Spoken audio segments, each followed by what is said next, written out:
बिस्मिल्लाहिर्रहमानिर्रहीम। अस्सलाम वालेकुम। तमाम दोस्त कैसे हैं? उम्मीद करता हूं बिल्कुल खैरियत से होंगे और बिल्कुल ठीक होंगे। दोस्तों, आप मेरा फेसबुक पेज और यूट्यूब चैनल सलाम पाकिस्तान देख रहे हैं। मैं आपका होस्ट समी चौधरी हूं। दोस्तों, एक नाम, एक ब्रांड, सिद्धू मूसेवाला, एक सिंगर जो भारत के अंदर से पंजाब का रहने वाला था। दोस्तों, ये एक ऐसा नाम था जिसने बहुत कम उम्री में, मतलब जो जिन लोगों के इस उम्र में खेलने कूदने के या आवारागर्दी के दिन होते हैं, सिद्धू मूसेवाला ने इस उम्र में इतना नाम कमाया, शोहरत कमाई, पैसा कमाया, हर चीज़ उसको इसी उम्र में मिल गई। लेकिन दोस्तों, अफसोस, सिद्धू मूसेवाला को वो सब कुछ आगे देखना या उसको जो आराम की आज़ाइश की ज़िंदगी गुजारना मुमकिन या पॉसिबल नहीं हो पाया। दोस्तों, सिद्धू मूसेवाला को 29 मई की शाम नामालूम अफराद ने फायरिंग करके कत्ल किया था। सिद्धू मूसेवाला का जब पोस्टमार्टम किया गया तो उसकी रिपोर्ट में ये इंकिशाफ हुआ कि उन्हें 30 गोलियां मारकर हलाक किया गया था, या उन्हें 30 गोलियां मारी गई थीं और उनके जिस्म से 2 दर्जन यानी कि 24 गोलियां के करीब या इससे भी ज़्यादा गोलियां उनके जिस्म से निकाली गई थीं। दोस्तों, एक जवान मौत मरने वाला एक नौजवान सिद्धू मूसेवाला, उसके कातलों का पता चल चुका है और उसके कातिल गिरफ्तार भी हो चुके हैं। वो कौन कौन से लोग हैं, कहां कहां से गिरफ्तार हुए हैं और उनका ताल्लुक किन किन ग्रोह से है और किस वजह से सिद्धू मूसेवाला को उन्होंने कत्ल किया, इस बारे में पूरी डिटेल आपके सामने रखते हैं। आगे बढ़ने से पहले तमाम नए आने वाले दोस्तों से दरख्वास्त है कि हमारे चैनल सलाम पाकिस्तान को ज़रूर सब्सक्राइब करें और साथ बेल आइकन को भी दबा दें।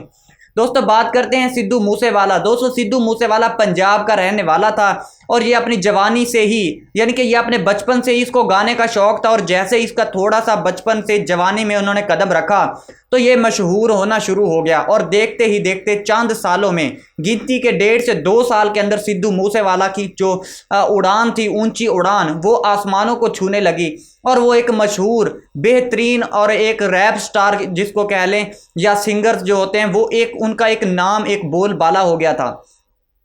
दोस्तों, उसको कत्ल करने वाले जो लोग थे, उसका एक भारतीय मीडिया एक इदारा है इंडिया टुडे, उसने एक रिपोर्ट जारी की है। उसके मुताबिक सिद्धू मूसेवाला को रवां बरस 29 मई को गोली मारकर अनकत सिरसा ने ही हलाक किया था, जिसे अब बिल आखिर दिल्ली पुलिस के स्पेशल सेल ने साथी समेत गिरफ्तार किया है।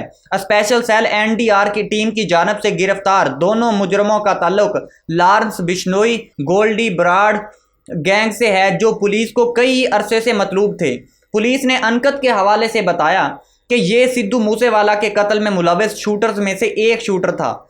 इसके अलावा ये राजस्थान में कत्ल की कोशिश के 2 मुकदमात इसके ऊपर और भी दर्ज हैं। पुलिस की जानब से अनकत सिरसा का साथी सचिन भिवानी सिद्धू मूसेवाला केस में 4 शूटर्स को पनाह देने के जुर्म में गिरफ्तार किया गया है। पुलिस के मुताबिक अनकत सिरसा ने सिद्धू को इंतहाई करीब से गोली मारी। इससे पहले पुणे की पुलिस ने सिद्धू मूसेवाला के कत्ल केस में नामजद शूटर 23 साला संतोष जाधव को गिरफ्तार किया था। दोस्तों, ये जो संतोष जाधव है, ये भी कई सारे पहले कत्ल, मर्डर या फिर आप इसको यूं कह लें कि जो शार्प शूटर्स होते हैं, किराए के भाड़े के कातिल, ये उनके तौर पर इस्तेमाल होता था। अगर किसी ने मर्डर करवाना हो या किसी को कत्ल करवाना हो या किसी के हाथ पांव तुड़वाने हों, इस तरह के मुकदमात इसके ऊपर पहले से भी दर्ज थे और ये इससे भी पहले भी मुलविस रहा है।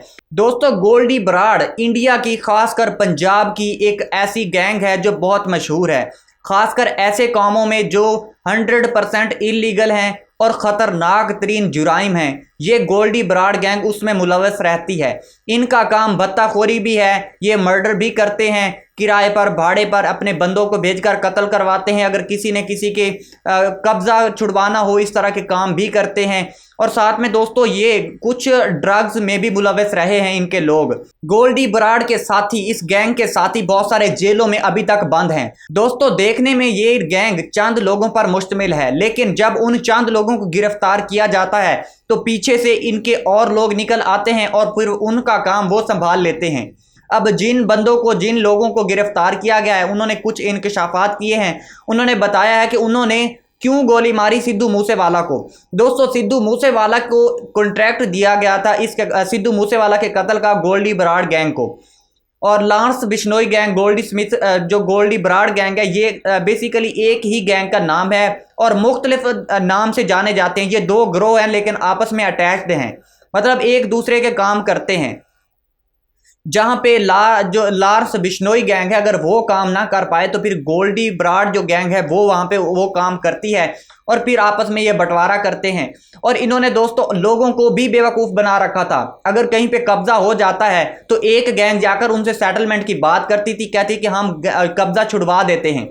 तो आगे जो कब्जा करने वाली गैंग होती थी वो भी इनकी अपनी होती थी, मतलब दोनों तरफ से पैसा खाकर फिर वो उठ जाते थे, कब्जा इस तरह छोड़ दिया जाता था। इस तरह इन्होंने अपनी गैंग की बुनियाद रखी और देखते ही देखते दोस्तों ये कब्जा माफिया एक बहुत बड़ी गैंग बन गई। फिर उन्होंने मर्डर का काम भी शुरू किया और इन्होंने 2016 और 2017 में इंतहाई खतरनाक और अहम कारनामे अंजाम दिए हैं, लेकिन तब से ये बचते चले आ रहे हैं, बचते ही चले आ रहे हैं। और 2018 से 2019 इस बीच में ये तकरीबन 3 से 4 महीने के लिए ये गैंग बिल्कुल ख़त्म हो चुका था। इसके अंदर जो लोग थे वो सारे भाग गए थे या अंडरग्राउंड चले गए थे और उसके बाद ये गैंग फिर से मुतहरिक हो चुका है और अब इसके ताने बाने कुछ पॉलिटिकल पार्टीज़ के साथ भी मिलते हैं। जैसे आरएसएस के साथ भी इनके गहरे संबंध हैं, गहरे ताल्लुकात हैं। इस वजह से ये अभी तक बचे हुए हैं। जो कुछ लोग ये अब तक भी इनके असर रसूख पॉलिटिकल भी हैं, क्योंकि ये जितने भी पॉलिटिकल लोग हैं उनको फ़ायदा पहुंचाने के लिए उनके काम करते हैं और बदले में उनसे अपनी प्रोटेक्शन मांगते हैं। अब जो गोल्डी बराड़ गैंग है इसको किसी ने सुपारी दी थी, कॉन्ट्रैक्ट दिया था सिद्धू मूसेवाला के कत्ल करने का। वो कौन लोग हैं, पुलिस इसकी अभी तक जांच पड़ताल कर रही है। दिल्ली पुलिस का दावा है कि वो जल्द उन लोगों तक पहुंच जाएगी जो इसके असल जो काम करवाने वाले थे या जिन्होंने ये काम इनको सौंपा था गोल्डी बराड़ गैंग को। देखते हैं दोस्तों दिल्ली पुलिस कितनी मुतहर्रिक होती है इस मामले में और कहां तक इस केस को लेकर जाती है और कैसे इस केस को ख़त्म किया जाता है। हम आप तक जानकारी पहुंचाते रहेंगे। अब तक के लिए इतना ही। अपना ख्याल रखें और अपने इस प्यारे से चैनल सलाम पाकिस्तान का भी। मिलते हैं अगली वीडियो में, तब तक अल्लाह हाफिज़।